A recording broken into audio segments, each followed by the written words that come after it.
Selamat pagi, Bu Dragus. Selamat pagi Bu Desi yang baik. Gimana kabarnya? Baik Bu, sehat. Baik Bu Der, yang pertama saya mengucapkan terima kasih Bu Der bersedia untuk saya wawancarai kaitannya dengan tugas saya ini. Ya, semoga cepat selesai.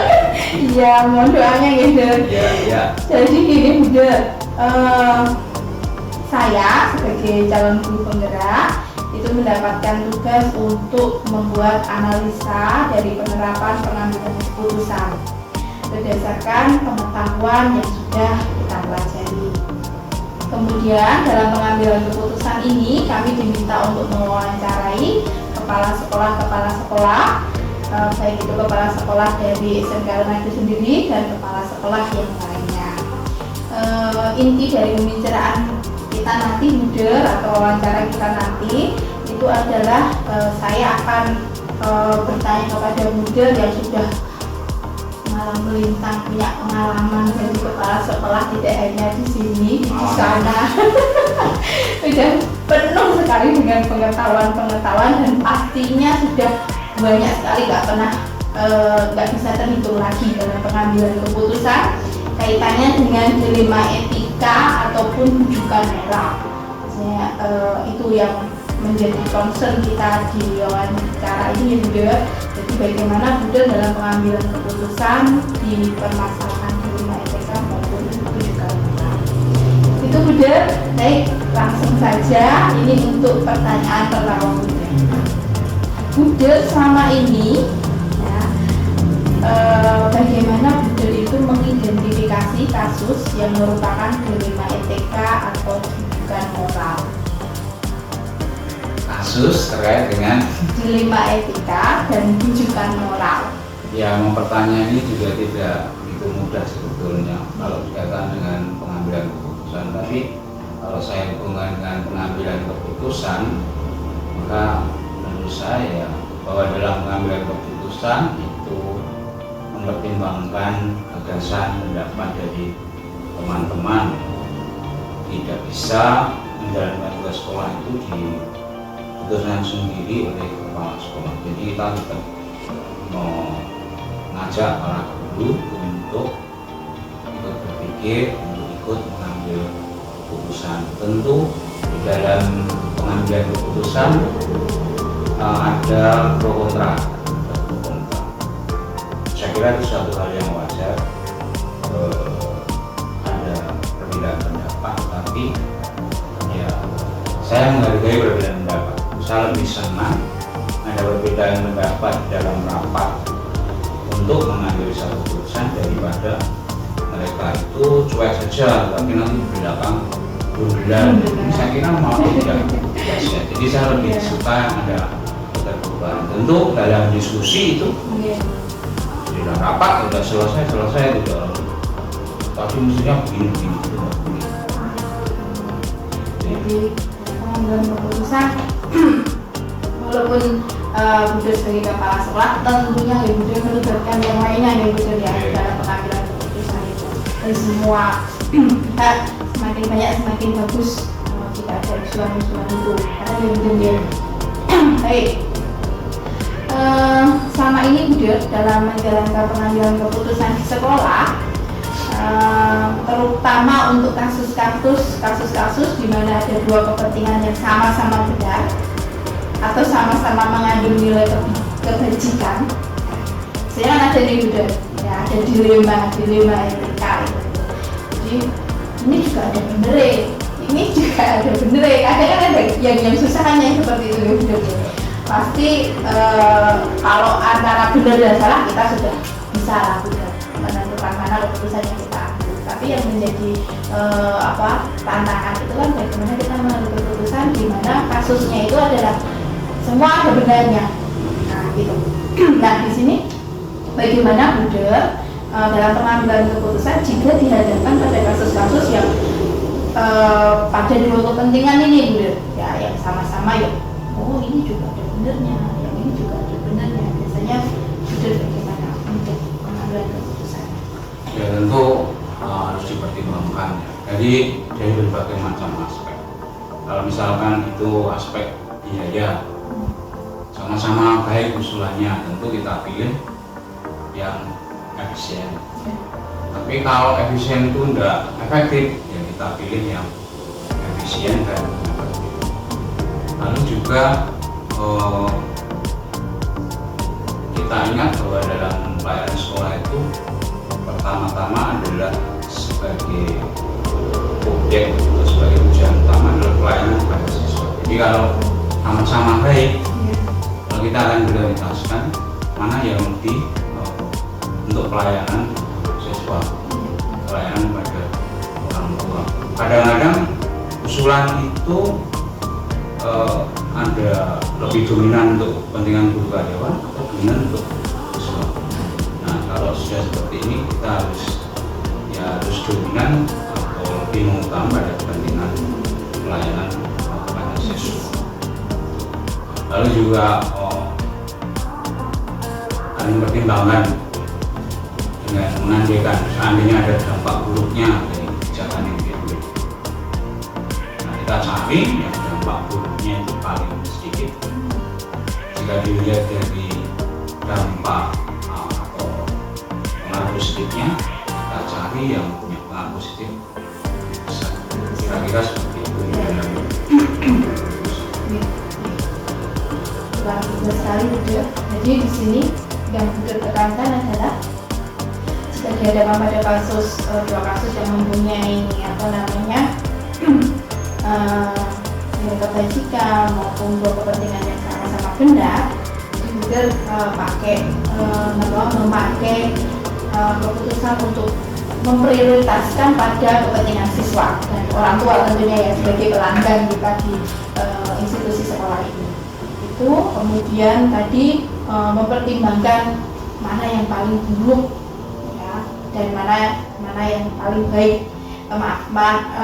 Yang buruk itu yang lebih sedikit yang mana gitu, dan mana yang kelebihan atau keuntungan yang paling banyak yang mana itu yang menjadi keputusan. Nyata ya.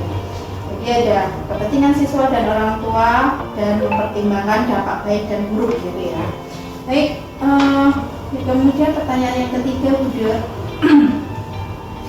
Tadi Bunda sudah mendikto ada langkah-langkah atau prosedur. Mungkin bisa disampaikan apakah prosedur dalam pengambilan keputusan itu selalu dijalankan, misalnya tadi melibatkan para guru, staf gitu, ataukah ada beberapa kali yang memang nggak usah ini saya langsung ambil keputusan. Bagaimana Bunda menentukan prosedur itu selama ini? Ya, secara umum prosedur itu saya laksanakan, makanya ada rapat rutin itu dalam rangka kesepakatan dulu di staf itu. Jadi dari staf seperti apa. Kadang-kadang kan ide itu bukan muncul dari kepala sekolah, juga dari staf. Kalau kita bersama, sehingga ada kesepakatan secara umum seperti itu. Tapi ada kadang-kadang hal khusus yang ketika saya itu harus berinovasi, harus out of the box. Ini kadang tidak mudah. Dulu diajak untuk out of the box, untuk berinovasi kadang-kadang tidak selalu kan, karena begini sudah tahun-tahun berjalan. Nah, kadang-kadang seperti itu di kepala sekolah harus punya visi yang kuat, punya alasan yang kuat bahwa untuk hal tertentu saya minta ini. Kalau nanti ada yang masih keberatan, oke, ada risiko, ya saya minta itu kita laksanakan, karena ini satu yang betul. Kalau kita itu tidak berinovasi, tidak berani berisiko, akan begini. Lalu nanti akan dievaluasi, nanti kita evaluasi. Nah, biasanya inovasi atau pembaruan yang sampai di awal pertama kali kita mulai itu, saya mengawal tetap. Kalau sudah berikutnya itu sudah jalan. Jadi saya melihat ketika saya mengambil suatu kebijakan pertama itu agak alot, tapi kalau nanti sudah tahun berikutnya membahas hal yang sama, sudah otomatis panitia yang dibentuk berpikir seperti itu. Artinya ya sudah tinggal meneruskan seperti itu. Jadi Jadi artinya pro kontra pasti ada itu ya. Dan Pasti itu ada. biasanya di awal-awal Iya. sebelum pembicaraan itu dijalankan. Iya. Dan kalau sudah itu berarti sudah bisa jalan sendiri. Ya, jadi kadang-kadang kan para guru terkungkung dengan pengalaman mereka di sini. Iya. Pengalaman mereka di sini kan beberapa yang mutasi dari kemarin kan mungkin juga Iya. tidak benar. Nah sementara saya kan punya sedikit pengalaman dari sekolah besar. Dia bisa begini kok. Iya. Nah, dengan kondisi di Klaten menurut saya bisa. Iya. Nah, kita coba maju. Ya. Terus apa? Tadi ya gitu ya. Ya. Biasanya memang untuk menggerakkan orang di zona nyaman itu zona nyaman itu maksud mereka harus baik. Udah, terima kasih. Pertanyaan berikutnya, hal-hal apa saja nih Buder selama ini yang Buder anggap itu efektif dalam pengambilan keputusan pada kasus-kasus yang dilema etika yang tadi Buder yang dihadapkan pada kasus yang ada dua-duanya benar gitu. Nah, biasanya yang efektif itu dalam pengambilan keputusan yang seperti apa? Ya mungkin filosofi orang Jawa itu ya. Jadi, menang tanpa ngasorake. Jadi sebagai kepala sekolah itu kalau ada guru yang tidak pendapat itu saya harus menangkapnya sebagai hal yang biasa. Bahkan kadang-kadang saya harus akui memang itu sungguh salah. Karena saya juga sadar ketika saya mengambil satu keputusan itu kadang-kadang juga tidak selalu 100% benar. Kadang ada faktor lain yang kemudian muncul, ternyata yang ketimbang ini itu nanti harus disempurnakan. Jadi ya bisa intinya kepala sekolah itu juga terbuka dengan masukan dan kritik, dan kita juga tidak boleh seseorang ngecap orang itu vokalis Waton Suroyo itu enggak. Jadi saya tangkap positifnya. Yeah. Setiap orang yang bicara itu juga dia punya alasan. Dan saya juga orang yang bicara itu sangat juga tidak mau memaksakan. Tapi dia mau bicara itu memberikan ruang untuk menyampaikan ide, menyampaikan gagasan. Lalu apakah ide gagasan itu benar tidak baik buruk kan didiskusikan. Yeah. Saya kira kalau ini menjadi keputusan bersama, saya kira orang juga akan bisa memahami bahwa usulan itu memang tidak atau belum bisa diterima oleh rekan-rekan. Saya kira membiasakan diri seperti itu.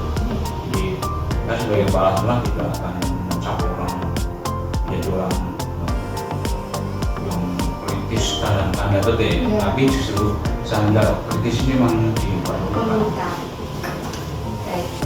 Jadi tadi ya Buder ya, menurut dengan efektif itu yang tak menantang masyarakat dan terbuka atas pendapat-pendapat dan masukan, bahwa kadang pendapat-pendapat atau masukan-masukan dari orang-orang yang ada di sekitar kita kadang bisa memberikan pandangan lain yang mungkin dari POV kita tidak bisa kita tangkap gitu.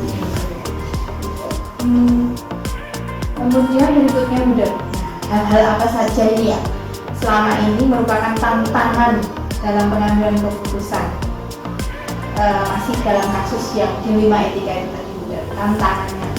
Ya tantangan pertama dari dalam dari kita sendiri.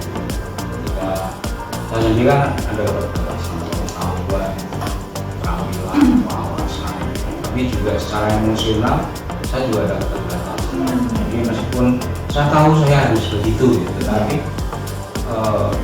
saya juga tahu ada apa keterbatasan yang saya juga nggak bisa.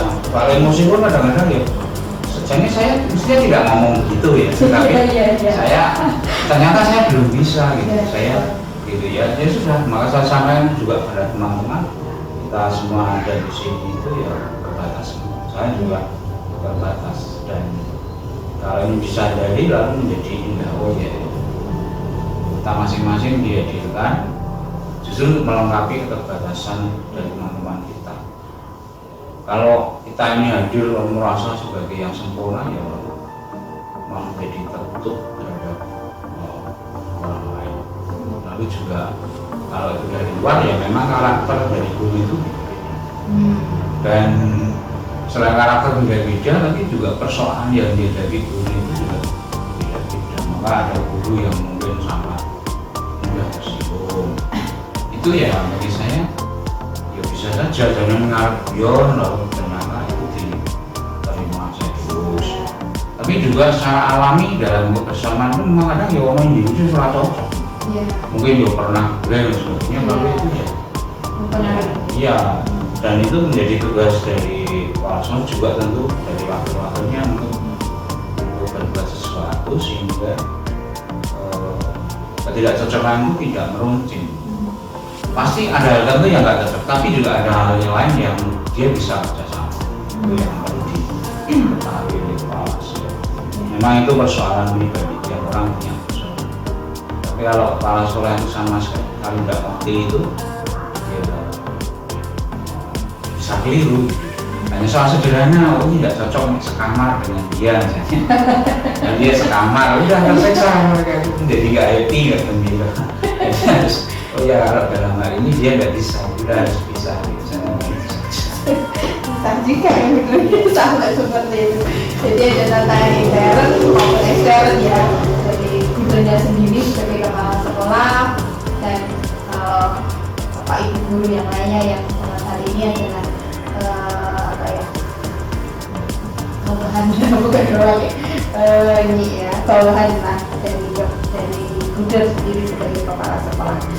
Itu kemudian pertanyaan berikutnya, apakah Buder memiliki sebuah tata cara atau jadwal tertentu dalam sebuah penyelesaian kasus dilema etika? Kemudian apakah Buder langsung menyelesaikan di tempat atau memiliki sebuah jadwal untuk menyelesaikannya? Dan bentuk atau prosedur apa saja yang Buder sudah jalankan? Tadi sepertinya sudah ya Buder ya, ada Buder menyampaikan bahwa setiap minggu sekali ya dalam hal ini melakukan rapat minimal dengan staf nih. Kalau dengan Bapak Ibu guru Buder? Ya itu tidak terlalu rutin, tapi mungkin 12 kali. 12 kali. Itu juga pertimbangan ya persoalan ya. Karena kita tiap hari ketemu dan briefing, hal kecil bisa diselesaikan di situ. Hanya kalau sifatnya itu informasi kan ya tidak harus rapat dalam briefing, tapi kalau harus rapat diskusi yang lebih mendalam ya kita rapat. Ini kalau menyangkut dengan kalau menyangkut dengan soal dengan anak tentu ya kita bekerjasama dengan Pak kelas dengan BK.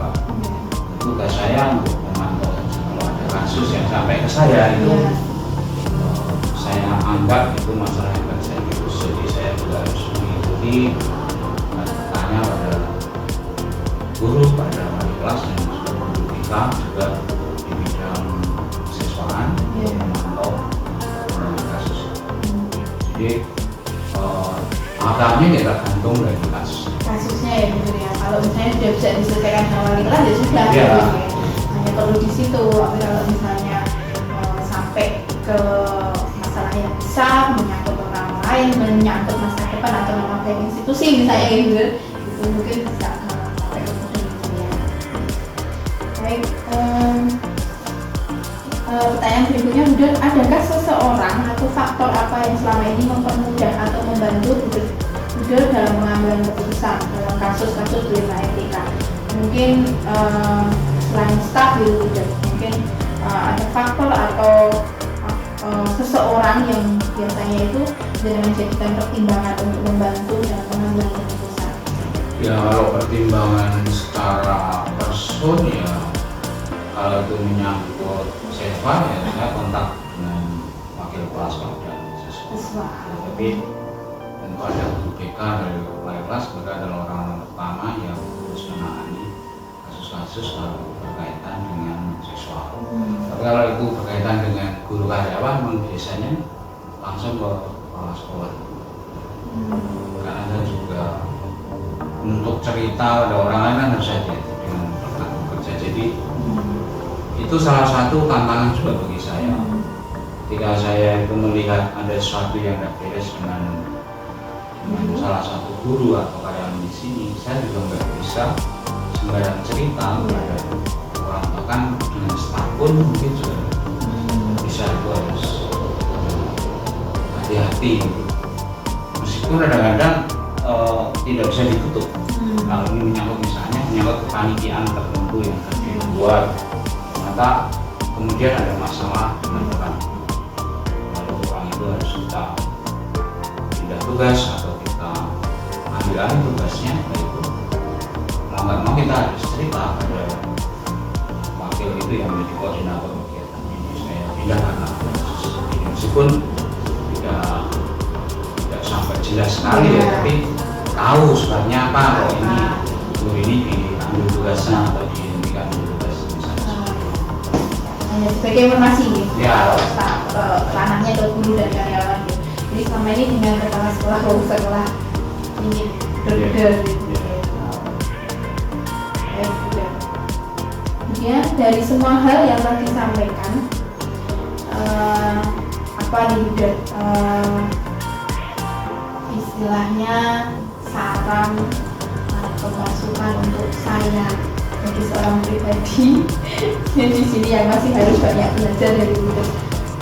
Untuk pertanyaan terakhir, Bisa kalau saya bagi orang bekerja maksimal, atau mungkin kata optimal tidak kemana ya, atau beberapa orang selagi masih ada kesempatan diberi kesehatan, kita syukuri bagaimanapun kita memberikan seluruhnya untuk tugas pelayanan usaha kita masih bisa, dan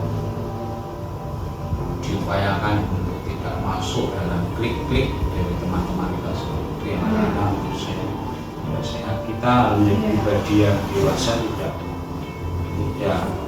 klik dengan orang atau dengan orang, karena kalau sudah klik itu kan nggak sehat. Sebetulnya saya tahu bahwa klik itu salah, tapi karena itu klik saya lalu saya diam.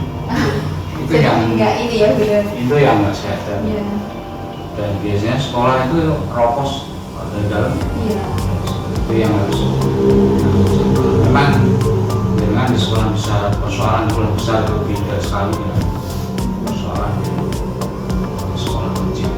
Maksudnya banyak orang guru itu kemungkinan ada tidak terlalu tertentu itu menjadi sangat mungkin, karena tidak bisa setiap pribadi itu cocok dengan pribadi yang lain, bisa klik betul dengan teman lain itu tidak bisa. Jika namanya sekolah kecil udah hanya 6 guru, 7 guru itu mau nggak mau harus cocok, mau nggak mau harus kalau nggak bubar, karena banyaknya tugas yang nggak bisa diselesaikan sendiri, harus melibatkan temannya orang lain. Dan karena orang sedikit ya ketemu dengan orang lain. Kalau sekolah besar itu enggak, aku beda ini, aku cocoknya dengan itu, saya kan pilih dengan orang itu bisa berjalan, nggak bisa. Tapi itu nggak bagus kalau setiap kali dengan orang yang sama. Jadi kita menjadi pribadi yang berubah untuk siapa saja. Kalau meskipun saya nggak cocok, tidak sampai klik, tapi kalau pendapatnya benar ya harus. Baik, juga terima kasih atas Sama-sama, waktunya, terima kasih atas masukannya.